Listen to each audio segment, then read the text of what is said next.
Hello everyone, my name is Alex, and you already know, the Oculus Quest. Here it is, it's in my hands, maybe it's in your hands, or maybe you're thinking about getting one in your hands, but regardless, I'm sure if you're into VR, you have been very well aware that this bad boy is coming out.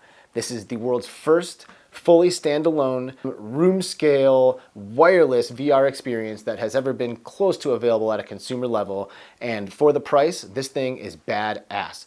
I have to agree with the consensus that I think this is going to be the VR headset that really breaks VR into the mainstream and makes it accessible and digestible for the common folk. We can take a look at the headset here. There are 4 cameras on the front that, if you're unfamiliar with how this works, track the room from the inside out, as opposed to needing outside or auxiliary sensors to be able to pick up your movements. Additionally, on the bottom of the headset here, there is a volume switcher and an IPD slider, which is basically the distance between your pupils.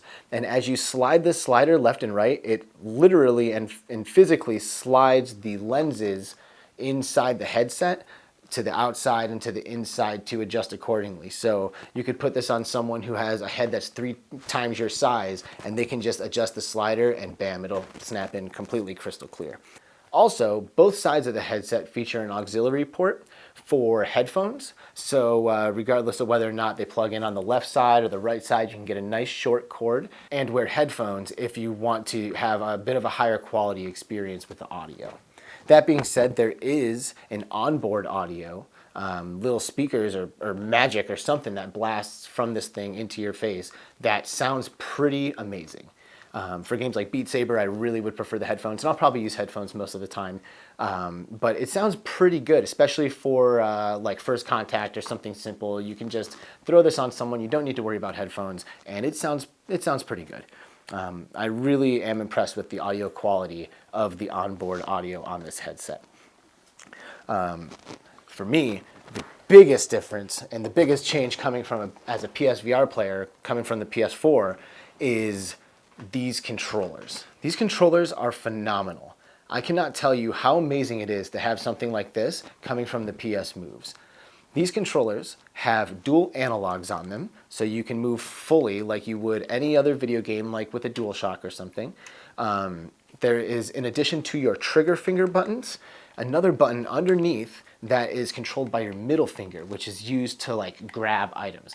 So for example, in Super Hot, if you're gonna grab a gun, you grab it with this middle finger button here, you hold the gun, and your trigger finger is still open and available for firing. So I'll reach out, pick up a gun, empty the clip, and then I can throw it by releasing my middle finger, as opposed to like that upper triangle button or whatever. And this just feels way more natural. It makes me feel like I'm grabbing stuff and dropping it.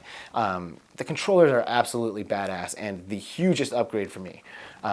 Love these things, and I cannot wait to play more games and get more ease of use out of these. Your room scale is controlled by a feature called Guardian, which allows you to see through the cameras of the headset and into the room around you, and you can draw on the ground or on the floor exactly where your safe play space is. I wasn't able to get any good footage of Guardian or of the camera, what you can see on the inside when you have the headset on, but it's kind of like a black and white grainy picture, and it's not amazing visuals, but it definitely lets you know where you are and what you're able to see in front of you. It honestly feels amazing to draw on the ground in the real world with a virtual reality controller and like choose my room scale. An amazing feature. If you get close to the edge of the Guardian limits, the grid will start to turn red and kind of warp around your controller as you move it close. And if you walk through the grid, the cameras turn on and you're able to see the world around you without taking the headset off, which is an insane quality of life feature that I honestly hadn't even dreamt of before. But now that I have it on the Quest, I don't know if I can go back. It is amazing.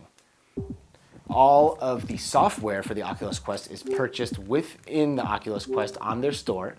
No physical media, everything will be downloaded from their store, but it's relatively simple. It's easy to navigate the menus. I had no problem finding the games I wanted to download and buying them. Sharing video and pictures and casting video right now is kind of in a weird place. I really hope they find I really hope they find a solution. Oculus's onboard video recorder captures videos while in nice resolution and with a nice frame rate in a very strange aspect ratio. It's like a square, like a tall square or something, which you can see here. And Chromecast, which is the way that they're planning on having a social experience with the Oculus Quest, puts an output at a 16:9, which I then capture with an Elgato. But as you can see, the 16:9 video here lacks a severe amount of resolution, and I'm dropping frame rate like crazy on this thing. Whereas the Oculus video, while it looks amazing and it flows, it's got great frames per second, it's a weird ratio and it doesn't fill the screen like it's supposed to. And I don't know, I wish I could have a nice clean 16:9 image that filled my screen and looked awesome and didn't drop frame rate. So I really hope that they figure out a way to make the Quest casting clean, nice, and good. Not only that, the Oculus Quest video, the one that it recorded, the audio was way out of sync. I mean, I'm talking like 1.5 to 2 seconds in Beat Saber after I slice something that I hear it.